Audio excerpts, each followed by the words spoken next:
All right. Hello, everybody. Glad to have everybody in today for a jam-packed episode of Good Day Paris.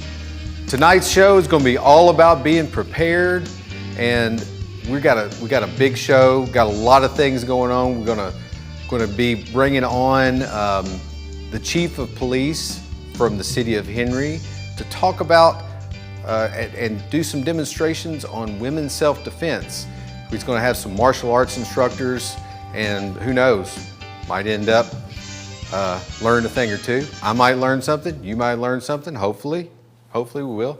So that'll be coming up at the second half. The first part of the show today, we're going to have Stan Dunagan is going to be joining us, and Stan is going to be talking to us about preparedness. You know, have you ever thought about what would happen if we had a natural disaster, a major flood, an earthquake, an ice storm, anything?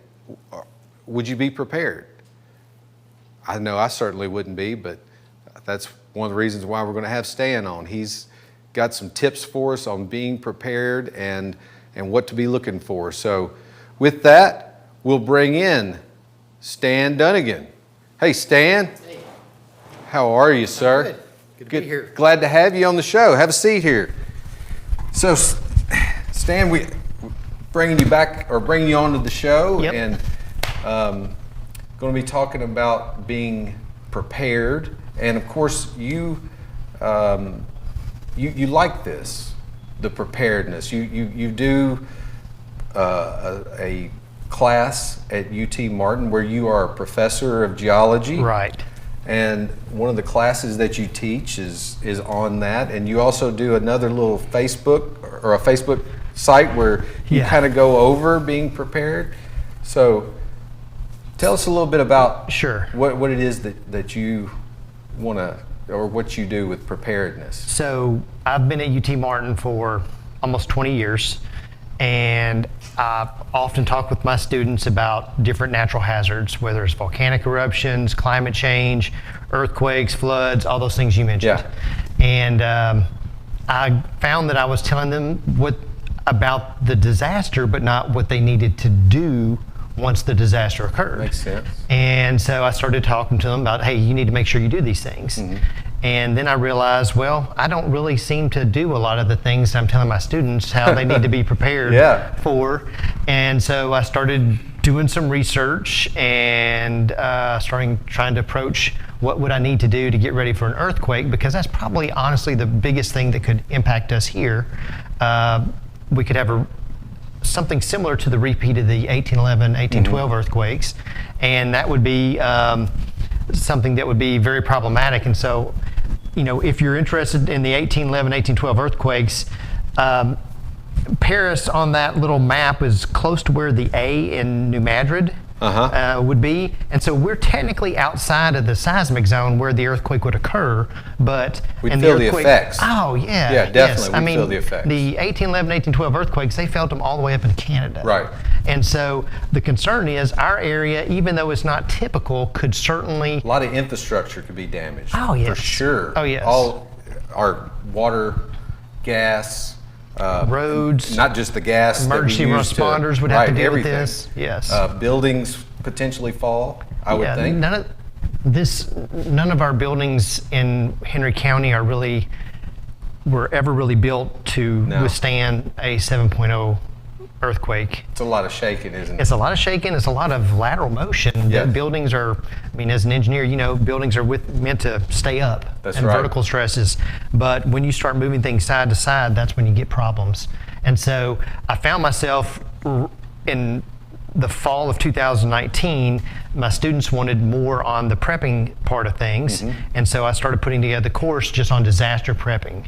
And so I listened to a lot of podcasts, I read a lot of books, and we talked about, okay, not only if you just did these few things for an earthquake, they would also be useful for an ice storm or a tornado. If you were in Florida and had to deal with a hurricane. Yeah. Talking about being prepared and the preparedness. There's a term that's used as a prepper, someone that's a prepper, and it sometimes has forgive me, has a crazy connotation to it. You know, people that are extremists and you visualize them having a bunker full of beans and water and candles and toilet paper and guns and stuff, and all that sort of stuff. But that's a really extreme outtake on being prepared, but it's really our duty to be prepared for anything. I mean, everybody's prepared on some level. I mean, you get in the car, you put on your seatbelt. There's a reason you do that. In case you have an accident. So even if it's not your fault, somebody else could hit you. I mean, you purchase insurance, you save for retirement, you save for job loss. There's so many things that we do on a everyday, just little bitty things that increase our preparedness just to make our lives easier.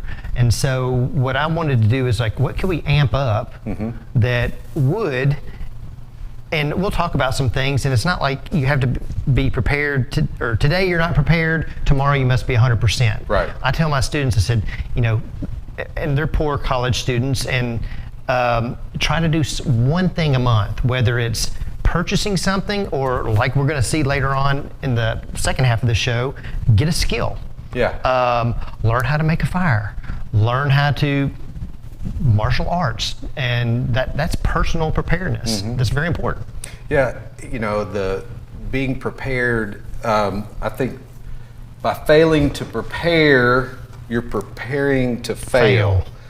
And I think that's a big thing that I want to hear you talk about, is the importance of preparing, and that we're not just always preparing for this great disaster that no one could ever live through, but it's everyday preparing for some of the small events that we might come in contact with, like an ice storm or I don't know, kind of like COVID, you know, or something worse than that confines us to our house or cuts us off from our needs, our food and water and everything. By the way, I was thinking about this. Do you have all the toilet paper from COVID? Are you the one that bought all of it? I didn't buy all of it. I had some before. Oh, COVID. You had it before. You were already prepared. Yeah, I was. That was one thing I didn't have to worry about, honestly. Yes. And it's not that I have closets full of toilet paper, but I don't have to go to Walmart to get toilet paper very often.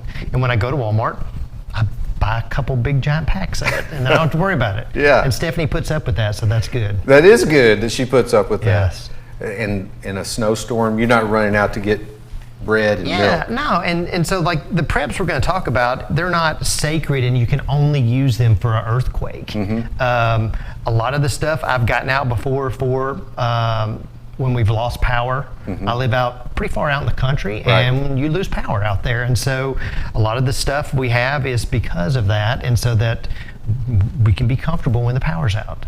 We don't have to worry about it. So even in something as small as the power going out, there is a need that someone, or a responsibility almost on yourself to be prepared and not be dependent necessarily that you're going to have somebody come out and just turn the power back on. You need to prepare for being without power for a time period. Right. I mean, if the power's out, it's going to be BPU will get it back on, and they'll get it back on the best way that they can on their timetable. So if I want to be comfortable and I want my family to be comfortable, it's my responsibility to set some things up so that if we want to eat, we can eat.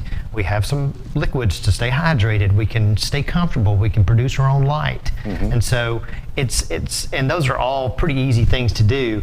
And so one of the things that's up right now, there was a study done in 2009 out of the University of Illinois, and they looked at every county in 7 states, and they broke, and that's just showing the Tennessee counties, and Henry County is arrowed there, and all the things there in red, that's bad.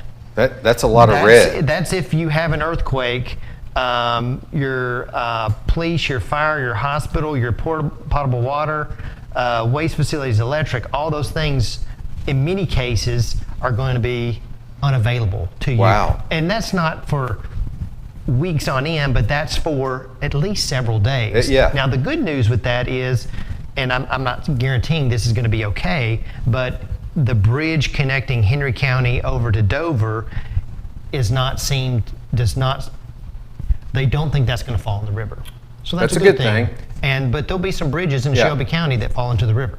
Yeah, and TDOT has done a great job in the last few decades of retrofitting, They've tried to seismic retrofitting as much as possible, but a major violent earthquake, it's kind of hard to prepare for that in your infrastructure. Right, and our area of West Tennessee is very unique in that, again, the geology is very different from California. Mm-hmm. California, they've got rocks, they put buildings, those foundations in the rocks, and when it shakes, it does not shake as hard.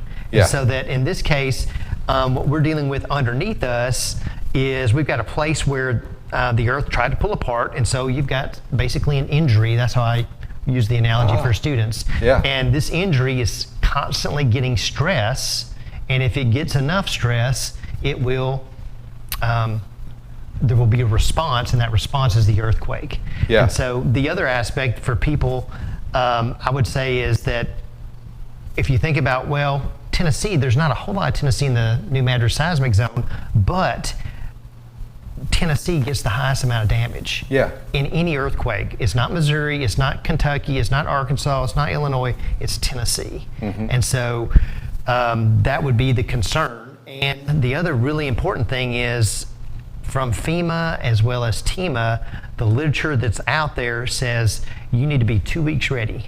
That means 2 weeks? That means, Patrick, you and your family should be able to take care of yourself for 2 weeks. That's a lot of toilet paper. Yeah, that's a lot of water. That's a lot of water. You're right. That's a lot of water. Because it will be a challenge for you to get into the store if it's even there. So that the 2 weeks here, you've got kind of like this graphic is you can get that. Little pamphlet. You can go to ready.gov or FEMA.gov and get lots of like packing lists and things that you can kind of make sure that it works for your family. Like, I don't have any small children in my family right now, so I don't need diapers or formula and stuff like that. Some people do need those things. But you can work to build your kit, and we're going to kind of look at that. But what I tell people is that over the next 50 years, we could see an earthquake the same magnitude that was felt on the 1811, 1812 earthquakes. I mean, there's a 7 to 10% chance.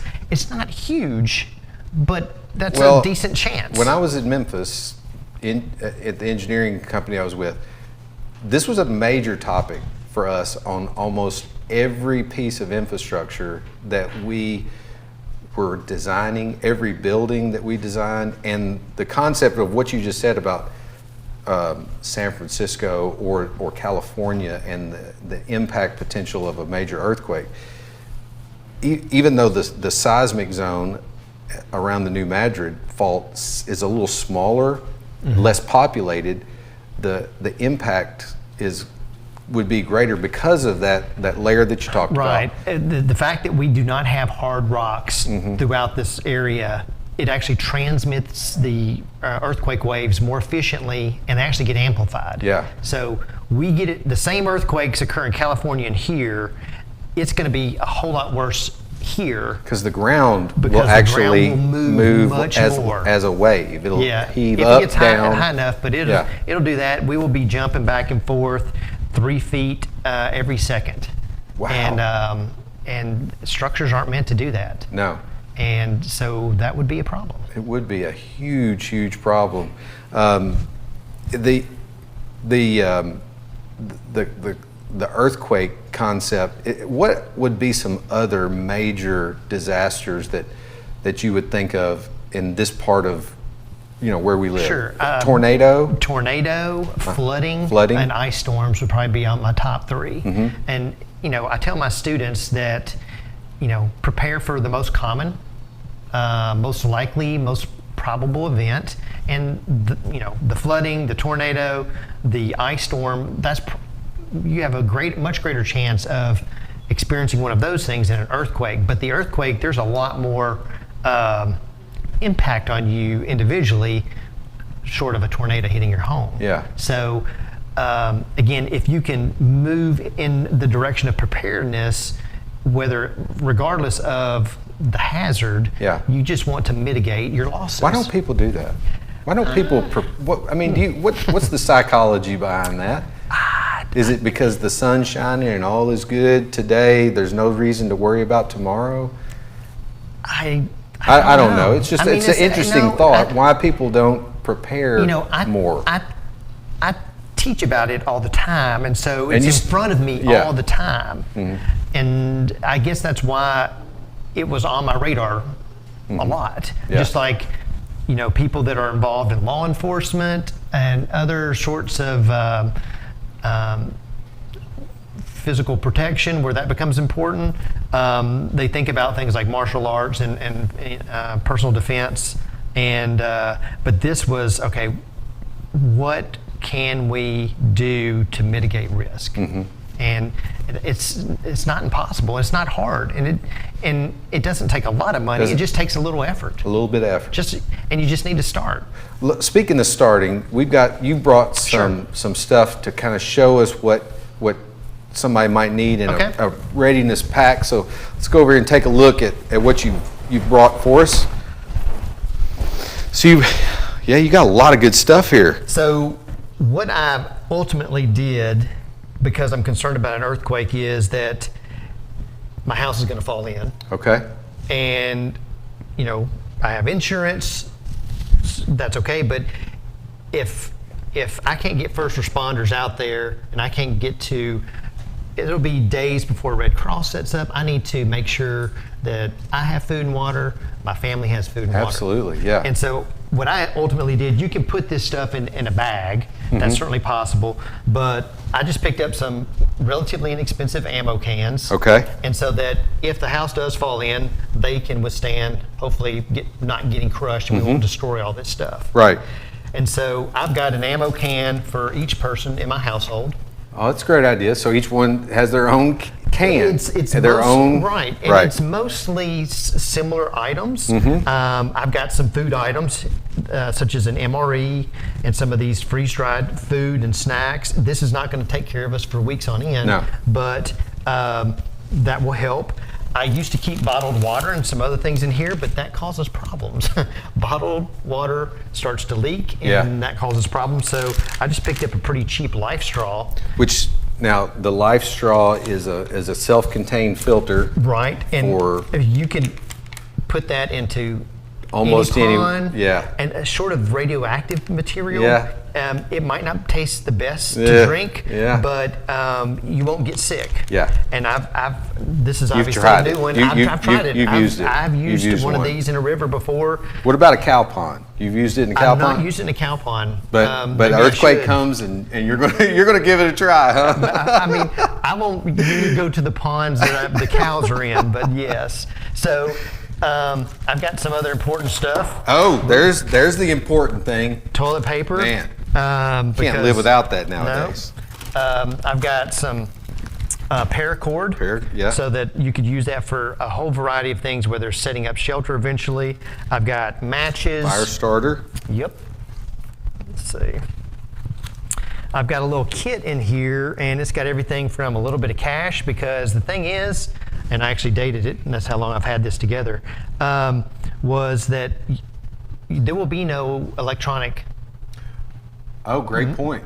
Money purchases. Great point. So if you do get to town and you want to buy some goods and there's a store that's open, they are not going to be taking credit cards. That makes sense. And short, unless it's on somebody's phone. Right. I guess it's possible they could do Venmo, but it's very unlikely the cell phone towers will be up. Most everything would be out. So you need to probably put just a little bit of cash around.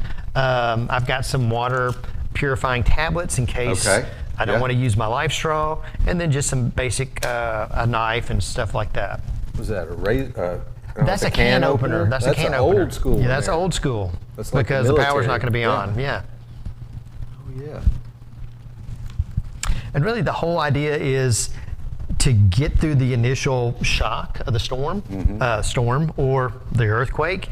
And I've got plenty of calories for me. And then again, I've got one of these for each person in my household. What else Go do we ahead, have get in here? that. Yeah, let's go in. So, these are great for tornadoes. So these are super cheap. You can get one of these E-Tech cities. Comes with the batteries, these little LED lights. I took the batteries out so that don't have corrosion, but you can get 4 of these with the batteries for under $20 on Amazon. And so we routinely use these when the power goes out. And we've got them just all over the house. Power goes out, you just pop one of these up and they hang up, and they're very, very helpful. What else? There's a flashlight with you. So you take, that's a good thing to remind people. That's probably one of the best things that you've shown us right here. So is take the batteries leave out. the batteries in your stuff. Yeah. They will corrode. They will corrode, and you will have problems. What else we got? Just some little chem lights if you needed to set something out, something like that.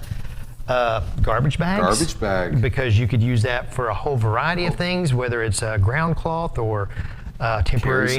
Carry something. Toothpaste. Hey, hygiene. I hate it when my. I hear you. hate it when my mouth tastes bad. But I like this too. Is this coffee? Yeah, because you gotta have a little. If I didn't have coffee into a disaster, I would become very irritable. So. And then I've just got some zip ties over there. Yeah, so you never know, like somebody wants to come steal your stash, and you take them and you zip tie their hands behind. No, That's why you got these? No, just because I had to use zip ties for everything around the farm. And I've just included a few in there, just left over, and I just tossed some in there. So this isn't an exhaustive list of things that you should have. Pocket knives are very, very also helpful. In one of the fiction books I read, they suggested you have a Sharpie, because the Sharpie, if you had to go into town, you can mark on the signs, hey, Stan was here this date, or let's say you're trying to get home. Sure. And your wife is thinking can you communicate with one another? Yes. That's a great idea. And so when my kids were little, we talked about this, and they had a Sharpie in their bags. And we said, if you have to leave school, we went through the ways we want them to come home, and they were supposed to write on the signs that they were at this point, so that I knew they got to that point and they were safe at that point. Because on The Walking Dead, they just would cut a zombie's head off and then use the blood and write on stuff. But that's a lot cleaner. Well, I'm hoping we don't have to deal with zombies. That would be terrible. Yes. How would we protect against? You haven't kept up with that one? I love The Walking Dead, I do but too. I'm not that worried about that part. Okay, so I don't see something in here that, because again, with just being funny about zombies, where's your gun? I would usually either have that in my boot or on me somewhere else. I don't want to just kind of keep that in here. Is that important? I mean, when we talk about a natural disaster, and I mean, we're friends, Stan, you and I are friends. I hope we're friends. Yes. But I don't have a can with my name at your house. Right.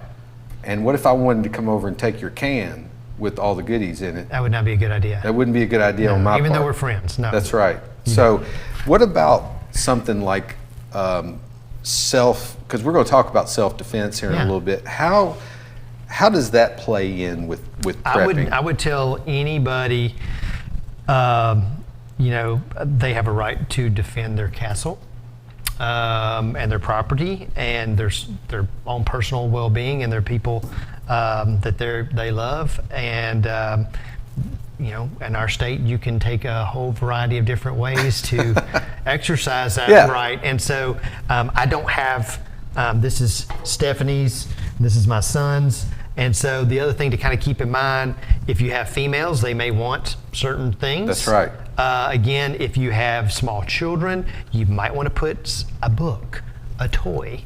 Something to keep them occupied. In mine, I do have some additional cartridges, ammo, that I can keep around so that I know there's some there that I need to get access to. What about some of your bigger items like generators, chainsaws, fuel?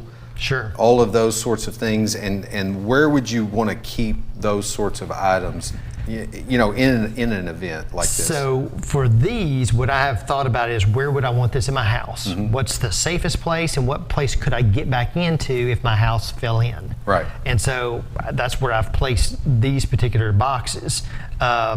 So if you have a generator or a chainsaw again, then you may want to just sit down and think, okay, what's the best place for this? Mm-hmm. Where can I get to this? What's going to fall on it? If a pipe busts and it sprays water all over it, is that going to be a problem? Mm-hmm. And so one thing that I've done with my students is we kind of game this out and start, there's an earthquake. What do you do the first 2 minutes? What do you do 5 minutes in? What do you do 30 minutes in? And you just kind of almost script it out what they would do. So Scream, yell, panic, fall, start praying, and then go into get everything done mode. Right. I tell my students, listen, if I feel an earthquake, I'm going underneath that table right over there. There's room for maybe one other person, and that's it. Do you do that? Do you think about those scenarios when you're in different places? All the time. Yeah. So I think about scenarios all the time. Yeah. So I try to, whether it's I'm in a big city around a lot of people, and I think that's just you're getting in a frame of mind in terms of things can happen. It's not being scared. No, I'm not scared. It's not being scared. You're just thinking ahead for possible situations, scenarios. Sure. Because you wouldn't want to go into a situation unprepared, like go to a new place, haven't really figured out the terrain or what possibly might happen. For instance, go to California where they routinely have forest fires. Everything. They have everything. California. But go out to Yosemite or Sure. something and not think about a possibility of a forest fire. And if you have to evacuate and your family's stuck in the car for 2 days, do you have what you need to have? Mm-hmm. And again, I think it's a mindset. You asked me over there, why do people not take advantage of the time now? Right. Because really now's the time to start getting some things together. What I had my students do, I said, make an Amazon wish list. That's a good idea. If there's something that you want to get ready for, to prep for, put it on your Amazon wish list. That way your parents know, your grandparents know, you don't have money to buy it, then they can buy it for you if they feel that's important. Mm-hmm. And so thinking about what things you need, and then, I have bought things that I didn't really need, honestly. Yeah. And so then you find out, I really, 40 packages, 40 rolls of toilet paper, that's plenty. Yeah. I don't need to go to 100. I don't have enough space for 100, and Stephanie will get mad at me if I have 100 things of toilet paper. So, what do you really need? There's some things here that aren't shown. I've got some wool blankets. Great idea. I've got some tarps set aside too. So if we are outside, then hopefully we can stay warm. You can get those cheap little aluminum foil looking emergency blankets. It doesn't take much to keep the elements off of you. No. Just a little. Yeah. And you don't want to be miserable. And you don't want your kid there crying saying, Daddy or Mommy. Because you want them to be quiet because the zombies will find you. Yeah, that could happen. And they'll come and get them. Yeah. You have to kick the kid out. Yeah. Sacrifice him, maybe. Her. Him or her. Yeah. Something. Or the dog. Yeah, we do. Start with the dog. Cat. Yes. Definitely there we the go. cat goes That's first. the bottom of the list. Cat goes first. Sorry. Anybody that's cat people? Cat goes first. Then dog. And then that's it. We're not going to. Then we've got our stuff, so we'll be okay. Yeah. Well, man, what are you going to do? Well, since you're going to shoot me if I come over to your house to try to take your stuff, I'm going to start prepping with some of stuff at home. And I've done some. We've got a good sized basement, and we've got lots of gallons of water. I've got, a lot of fresh water. We've got the flashlights. We've got the coats and the tarps. The food, I probably ought to be looking at the food aspect. I haven't, this is something that I definitely, I'd say that we probably don't have a few days worth of food at best. And remember, you don't have to get enough to last a year, but a few weeks. If the government says you need to be 2 weeks ready, I wouldn't expect them to come in early. No. And people get angry when they're hungry. Oh yeah. And you need to stay hydrated or you will get sick. Yeah. And and people don't have to buy. The nice thing is I wouldn't spend hundreds of dollars on this stuff. Mm-hmm. I've purchased a couple of these because also I go hiking and try different brands. I will eat one of these at the office every now and then, and sometimes they're good, and some are terrible. My brother in the military, he would give these MREs to my kids, my boys, for Christmas presents. Okay. They thought that was the best thing ever. And they went through and tried, a few of them. Some of them they really liked. Some of them are good, some of them are not good. Hey, Christmas present ideas for everybody out there. Kids, especially young boys, like MREs. That makes them feel like they're in the military, I guess.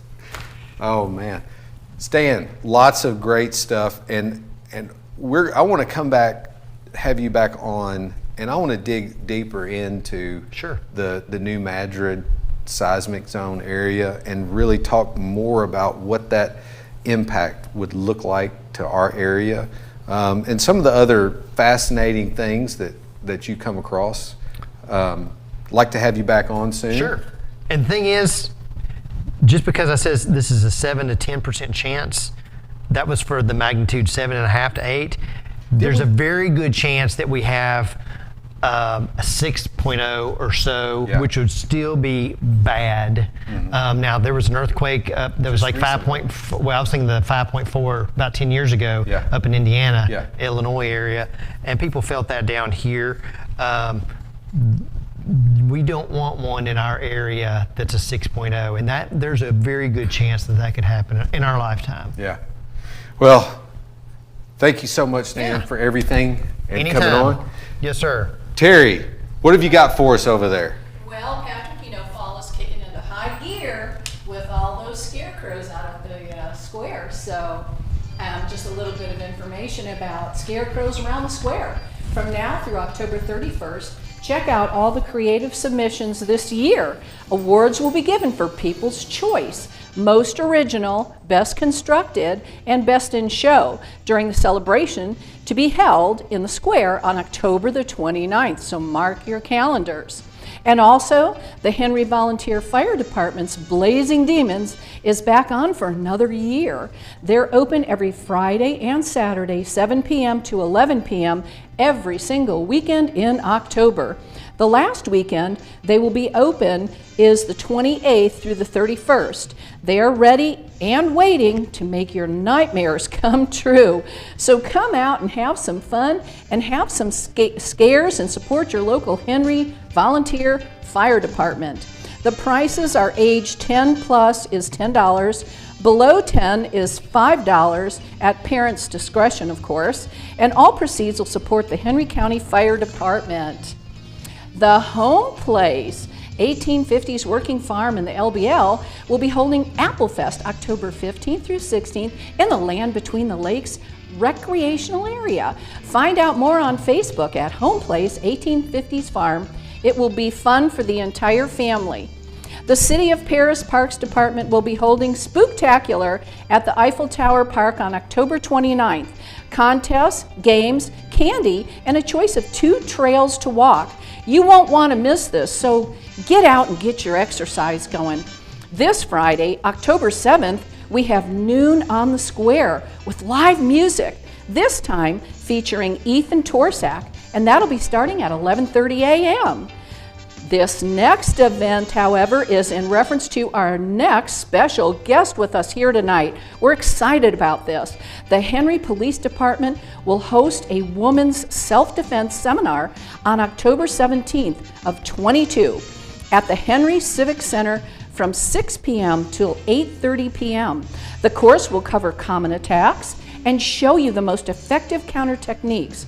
The practical self-defense exercises taught will empower you to defend yourself from nearly every form of attack, like the rear chokeholds or ground attacks, firearm disarmament, edge weapon attack, and much more. You must register due to the high demand for this course and limited space. Feel free to contact Chief Thomas Tharpe with any questions about this training opportunity. And we wrap it up with a special offered by the Parisian Movie Theater. Every Monday in October and November, admission will only be $5. So go get caught up with some of your favorite flicks. So Patrick, if you haven't seen the new Top Gun movie yet at the Parisian, I highly recommend it. Yeah, everybody get out to the Parisian. It's $5 admission, and I would recommend the new Top Gun movie. It was outstanding. Next, our next guest is the Chief of Police for the City of Henry, and it is Chief Thomas Tharpe joining us today. How are you, sir? Good, sir. How you doing? I'm good. Thanks for coming on the show. Have a seat here. Thank you for coming on. What'd you think about that the prepping part there? I thought it was very well thought out, and it was practical. It was, and kind of the whole theme of this show, this go around, is being prepared and preparedness, and which is why I'm going to bring you on, and you brought some martial arts instructor and another officer to demonstrate a little martial arts here in a little bit, but. Tell me a little bit about who you are and how you became the Chief of Police at Henry. My name is Thomas Tharpe. I was a former Henry County Sheriff Deputy for about 6 years. Then I spent 8 years at the Decatur County Sheriff's Office. I spent some time overseas contracting, and after that, I came home, and the position at the City of Henry just happened to open up, and I applied and got to interviewed and got hired. Okay. Now, you also have a doctorate in criminal justice? Yes, I have a doctorate in criminal justice, and I'm a graduate of the Northwestern University School of Police Staff and Command. Okay. So that's, you know a lot about law enforcement for sure. Yes, sir. The thing that I wanted to that struck me and I wanted to get somebody on like yourself was the tragedy that was broadcast all over the world, I would say, in Memphis, Tennessee, the Eliza Fletcher. The young lady was out having a morning run and was abducted and tragically lost her life. And I know my wife was tore up about that. A lot of women were upset that somebody's life could be just short-circuited doing such a benign activity as running. And it really struck me that I wanted to do something to kind of help them. And I saw you had that class that you were sponsoring, the women's self-defense. I was like, man, I got to get this guy on. I want to talk about that. So tell me a little bit about what do people need to be thinking about in terms about being prepared in different situations? The most important thing, self-defense or anything else, is situational awareness. You want to be aware of your surroundings because if you can avoid a potentially dangerous situation, that's the best way to do it. Okay. Outside of that, just like your previous host has stated, preparation. All right, and we prepare by training, and that's what we hope to do on October 17th. We want to train these women to give them some skill sets to make them more trained to we don't want facing to an be attacker. comfortable, Right? Because you said something that you could avoid the situation. Yes, You sir. could avoid going outside, but we don't want people to feel terrified. Correct. And so that's another thing I think, with being prepared and with the women's self-defense is that, yes, situational awareness, but we don't want our citizens to feel like the only place that they can be safe is within the confines of their house. So we want them to be able to go out. You're absolutely correct. Yeah. We don't want people to stay at home and not go out and go about their daily lives. Like I said, we want to give them the skill set to where if problem does occur, they have the skills to protect themselves or their families. Yeah. How many people do you think know how to defend themselves? Probably very few. Very few. Very few. And a criminal or somebody that means to hurt someone else, they probably have the upper hand. Like we see this here, the attacker coming in. If somebody came at me with a knife, Chief, I probably would I'd have to run. I'm not a small man, but I'm not going to stand a chance against somebody coming at me with a knife, I wouldn't think. And sometimes you might have to run. I mean, if there's the opportunity to escape, use it. Yeah. But sometimes the attacker might be up on you. You might not have any choice but to fight. Yeah. And this is what we're teaching. We want them to be trained to defend themselves. Yeah. Just in case if they have to. Or at least enough to escape. Yes, sir. Because escaping is a great way to defend yourself. That is the ultimate goal. Yeah. You want to be able to escape or cause them to retreat. Either Yeah. way, it's a win-win. Yeah, you see that in nature all the time with certain wild animals, or bugs or whatever, have real bright colors, which basically says stay away, and then you have some that are really fast so they can get away. Yes, sir. So it's kind of the same sort of concept about the preparedness and being ready to face some unknown consequence. The attack that happened in Memphis was kind of like you had somebody that was running and somebody comes out unbeknownst, I guess, to pull them in. And I would say that kind of makes me think about the places that you think you're the safest because you get complacent maybe. And I would think that there's a big part of that, even as Stan was showing us about the prepping for natural disasters.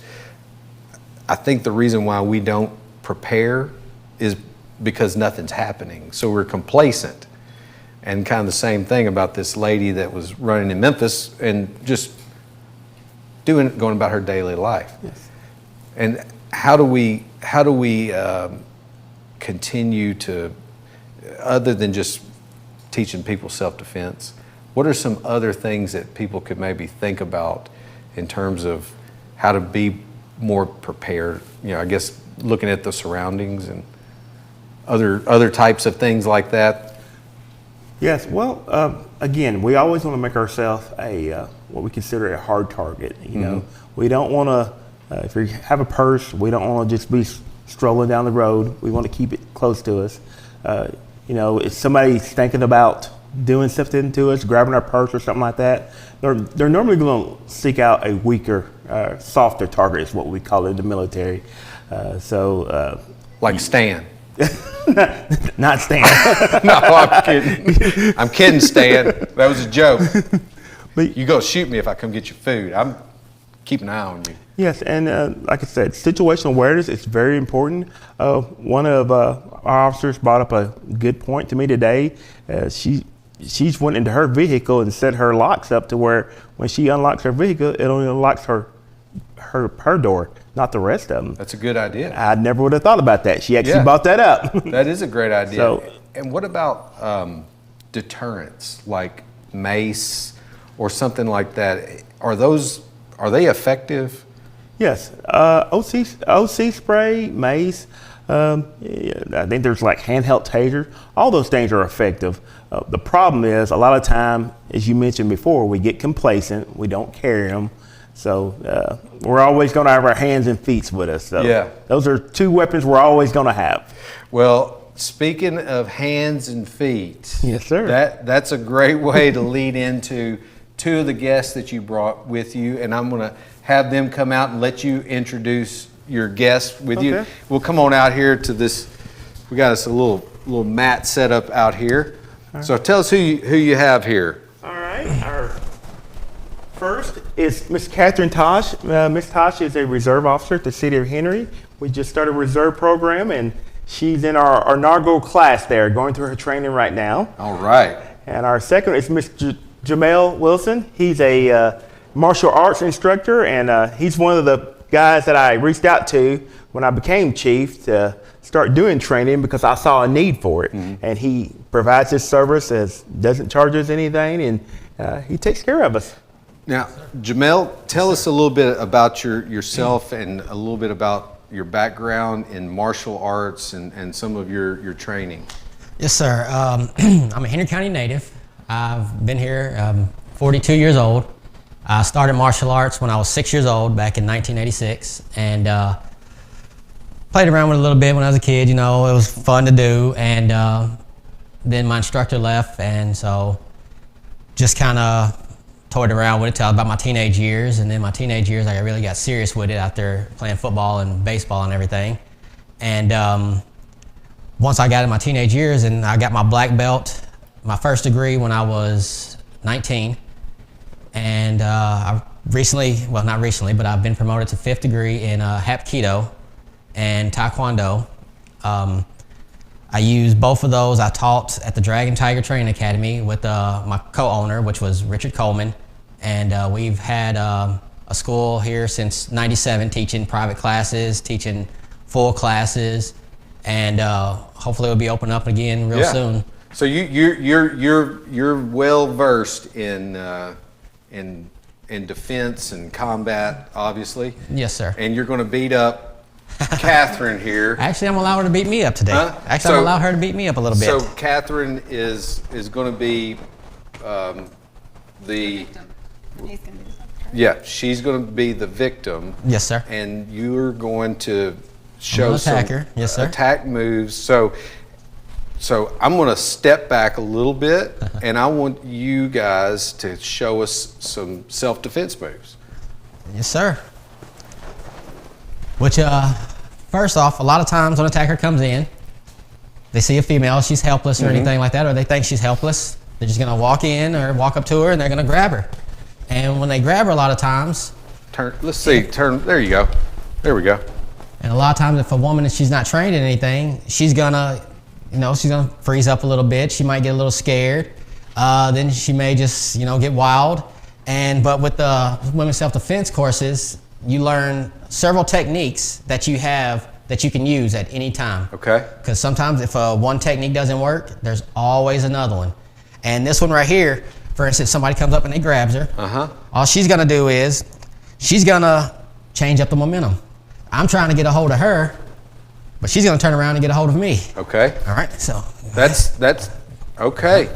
That's just a basic release. And in that one, all she's doing is... Wait a minute, that thought process... Yes, sir. Of you said you're trying to grab her, and then she's going to turn around to try to grab you to get out. As an attacker, I'm not thinking about, hey, maybe she knows a little defense. Maybe she knows how to, get herself out of this situation. So my thought is, I'm just going to grab her, and she's going to be an easy target. Yeah. Well, like he was saying earlier, don't walk around being, unconfident and letting people see that you're a weak target. But walk around just enough confidence to where somebody doesn't want to come at you. And so I'm so glad you're here, Stan. I guess you're getting to have fun today, huh? So when I tell them to try to grab her, now I'm trying to get her to go with me. But like I said, she's going to turn around and flip it on me. Okay. So all she's doing is she's opening her hand because now she's giving us space. Go ahead, open. And what I want her to do is her thumb right here is going to guide around on my hand and she's gonna grab a hold of it. Now, she broke that grip that I had on her, and now she has her legs free. She has me wide open, so if she'd like to knee, she wants to elbow me to the face, fingertips to the eyes.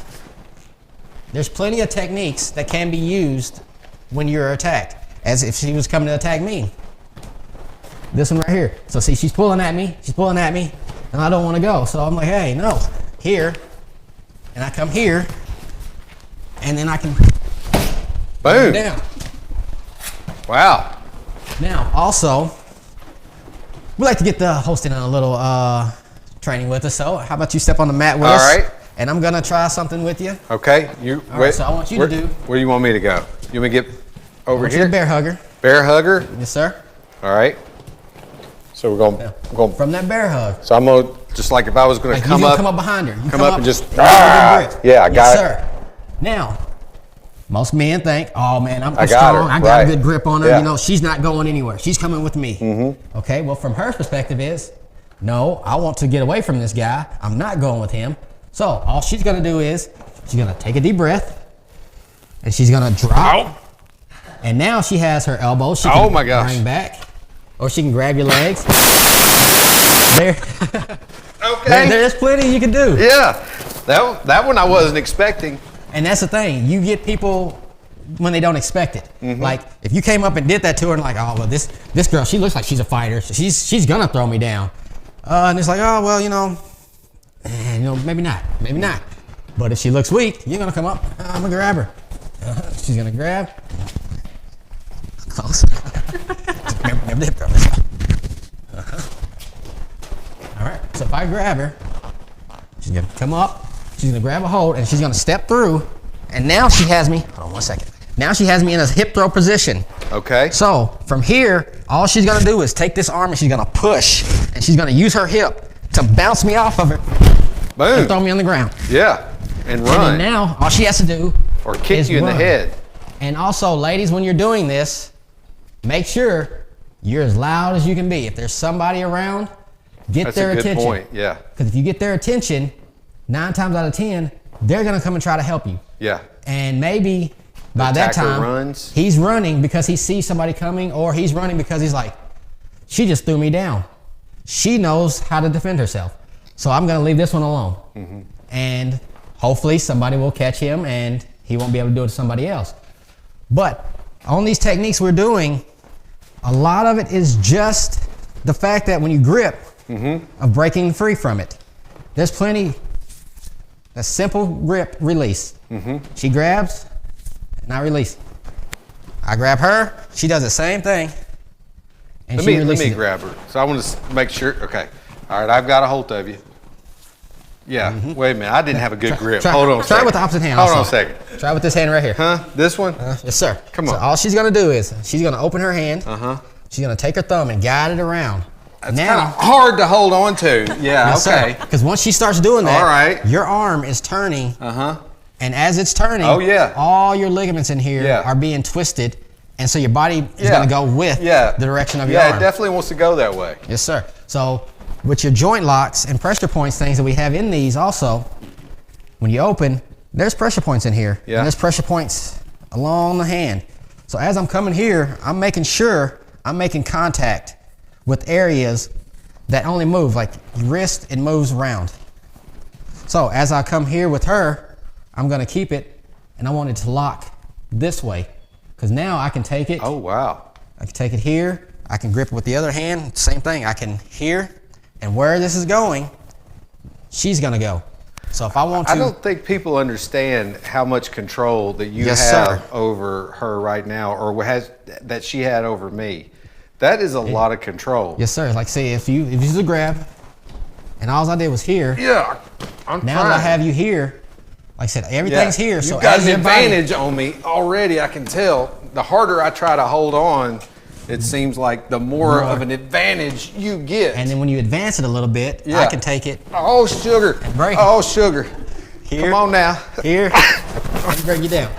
Yeah. Yeah, that was good. Huh. So there's a lot of techniques that it's about momentum. if I don't have any momentum, I'm not gonna really do much. Yeah. But once I get that momentum flowing, she's gonna go where I want her to go. Mm-hmm. And that can be used, and it's not about strength, it's not about size. She is smaller than me, and she can do everything that I've just did to her and you just by, I'll grab you. All right, now come and grab me. All right, now, as you have me here, my body is gonna go where she wants me to go. Yeah.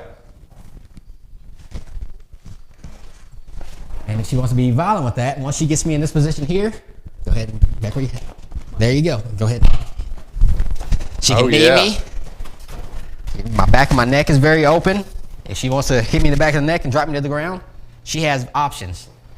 And with having options, you always want to remember, if one fails, go to the next one. Because these same techniques are not just from grabbing. Because if she was actually coming at me with a knife, or I was coming at her with a knife, same concept of the thing I did, come at me like he's coming with a knife. She draws her arm out. I just take, instead of grabbing, I just take my wrist, meet her wrist here, and knock it away. Or I can knock it away, grab it, pull them towards. And then I think your favorite was from the rear choke. Somebody comes up behind you, you take it, foot behind, and turn. And you have places where once she turns, she can uppercut you. Let me try that. Right. So turn this way. Let's turn sideways. You're coming in for a choke. So I'm coming in to choke. All right. Yes, sir. And all she does is step behind. Yeah, that's kind of hard to hold on to. It is. Yeah. Also, another one that a lot of people, when you do it in women's self-defense course, a lot of people are like, oh, well, you're just sticking your hand out and grabbing it. That's why I wanted to. Right. Yes, sir. So actually, I got one for you. Grab my neck. With both hands. Both hands? Yes, sir. Okay. All right. Go ahead and grab it tight. Grab it tight. All right. All I have to do is turn. Yeah. And here, now my body's turned in a position to where you can come back at me. Yeah. Yes, sir. And I can also grab and release. Oh. And with grabbing that, it's because the way I have your hand. Yeah. I can just drop you all the way to the ground. Yeah. So that little bit of leeway you have. So once you grab it, you grabbed it tight. Yeah. You know, you just cutting off a little circulation. So all you have to do is turn, and you have plenty of open space to attack. Women, I mean, that is really powerful because I think that's that. Because most men try to grab the throat, and you have a lot of strength to turn. Just drop and turn. Like, if you turn, yeah, go ahead, turn. Yeah, that's hard to hold on to. Yeah. It's just because once you start doing the movement, your grip loosens. Yeah. And that's what I was showing with the joint locks and with the wrist grabs. Whenever you do this, see how you have right here? See how you got that little bit of space right there? Yeah. Now, all I want to do is I want to create more space. Yeah. So when I start turning, yeah, now I'm moving your thumb up and look at the space now. Yeah. So I can just get away. And that's what I want women to understand, that a lot of times, because most of them try to fight this way, like, because they want to pull towards this way. Pull the opposite way. Yeah. And then, like, once you turn, you get that opening. Yeah. And your hand is gone. Yep. And then you can turn and run. Help me, help me, help me. Or you can turn, kick, and then run. But always remember that one technique, you may not remember it, but there's so many others. If you get stuck and you get lost, do something. You have your elbow strikes, you have your eye gouges, and you also groin strikes with your knees or anything. Because if it's your life or the attacker's life, choose your life every time. Oh, yeah. Yeah. Because you never know. Because we all want to get home to our kids. We all want to make sure that we get to call our parents the next day and say, hey, I'm okay, I love you, I miss you, and everything like that.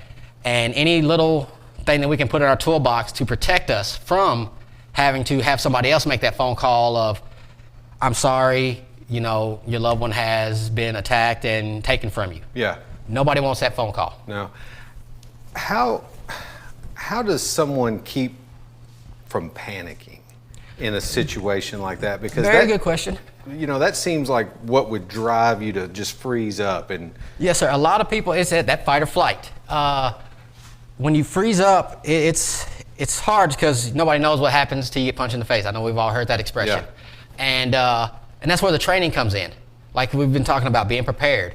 So even though she started today learning a couple of techniques, but if she comes to class a few times and she does it multiple times and then she learns other techniques, you become more calm because you become more confident in your skill sets. Yeah.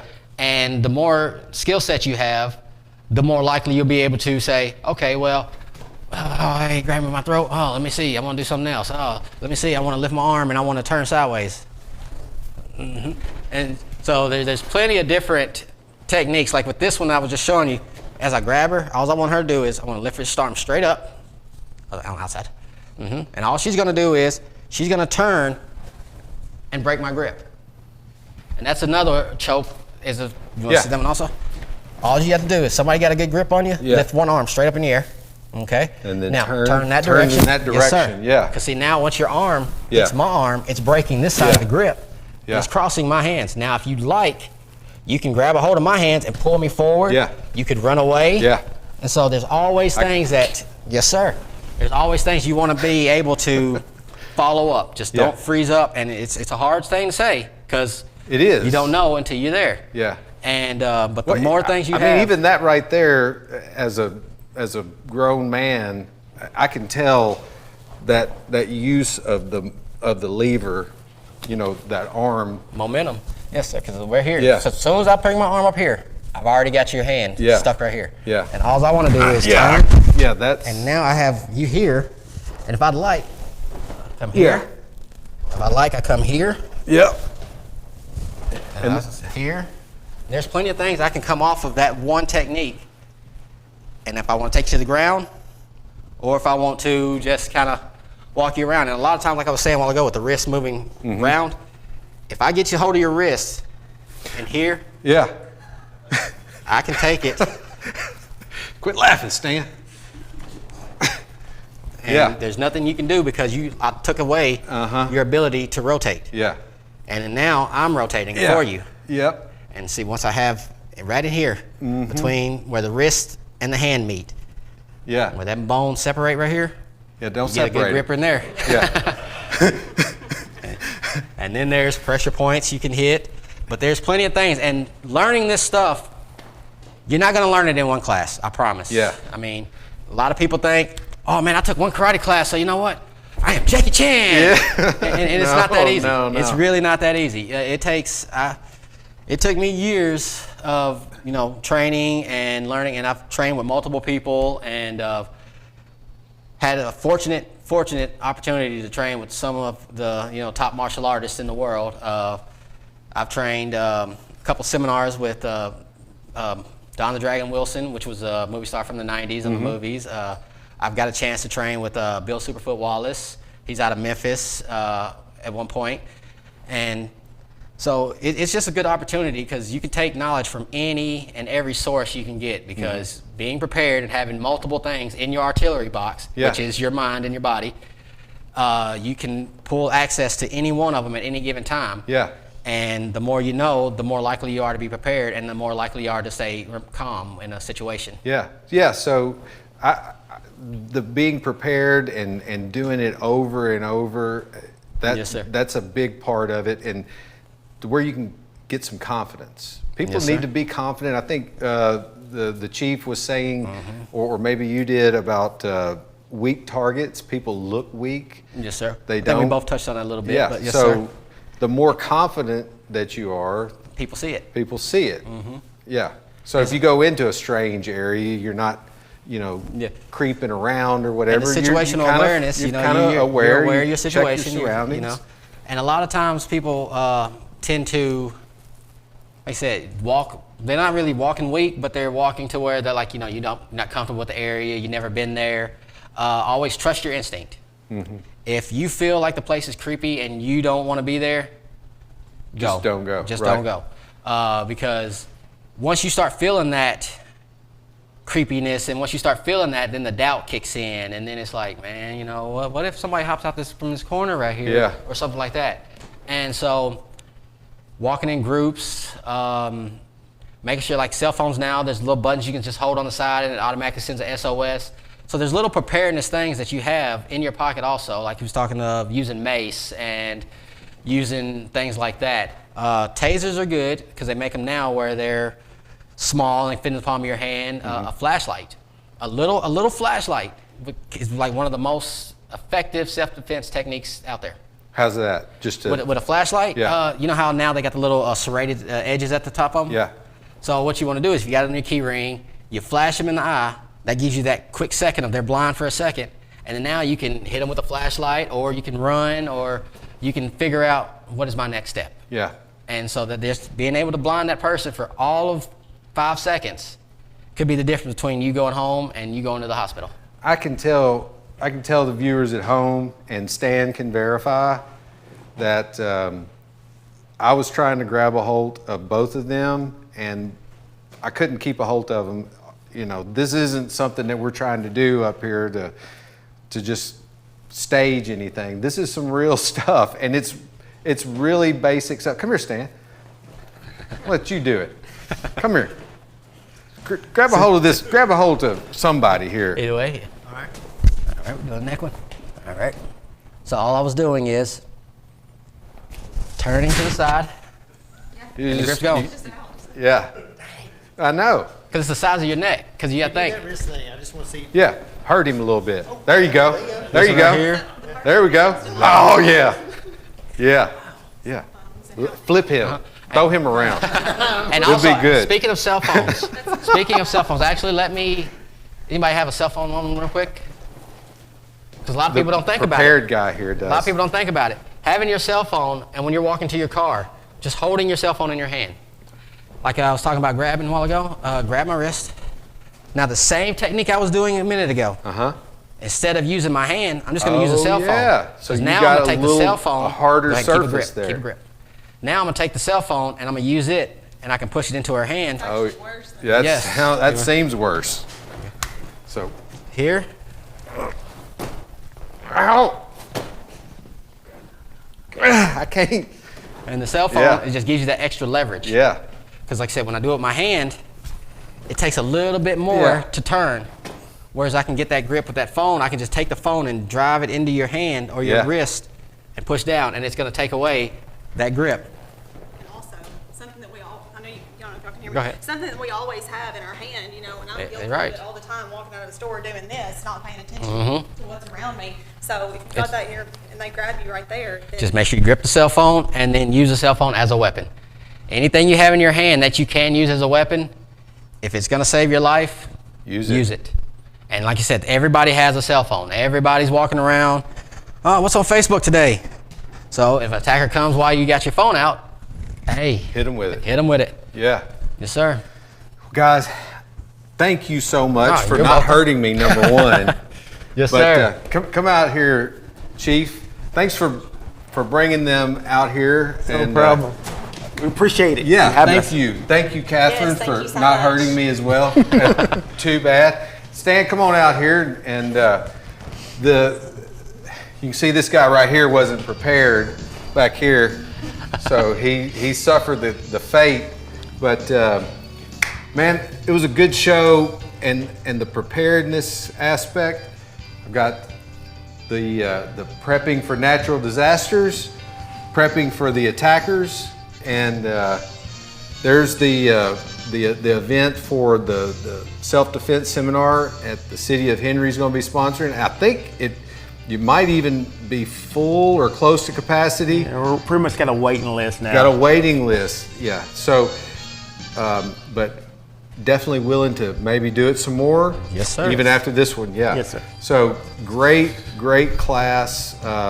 These few techniques, ladies, and Stan are lifesavers. I don't know why I'm picking at you, Stan, but I am so glad you're here today. I hope you have to come to my house. Yeah, so thanks to everybody for tuning in to another episode of Good Day Paris. And hold on a second.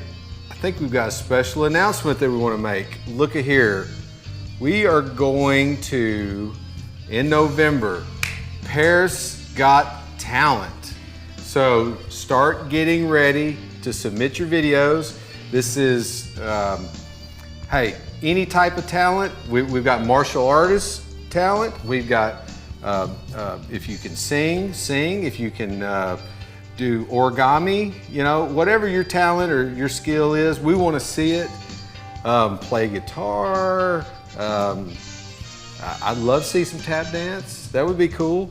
But anything, you know, go ahead and get your video submissions. Send them to gooddayparistn@gmail.com, and we'll start looking at those. But we got more information, more details to follow.